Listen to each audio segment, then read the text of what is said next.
ঠাকুর অনুকূলচন্দ্রের ভক্তরা বলেন আমাদের গুরু পুরুষোত্তম, পূর্ণ ব্রহ্ম তিনি, আমি তার প্রতি শ্রদ্ধা জানাই। কিন্তু একবার ভেবে দেখবেন কি, পাবনায় নিজের বসত বাটি ছেড়ে তাকে কেন দেওঘরে এসে আশ্রম করতে হয়েছিল? কাণ্ডজ্ঞান ছিল। দিব্যজ্ঞান যত না ছিল তার থেকে বেশি কাণ্ডজ্ঞান ছিল।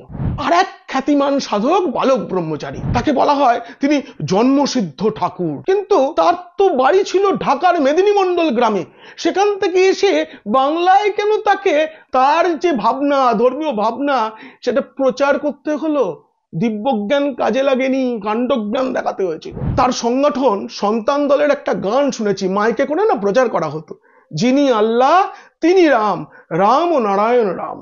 আহা, কি সুন্দর লাইন। আমিও মনে করি এই গানের প্রচার হওয়া উচিত। কিন্তু এই যে দুই সম্প্রদায়ের, দুই মহামানবের সহাবস্থানের গান ঢাকায় শোনাতে পারলেন না, কেন বাংলায় এসে শোনাতে হলো?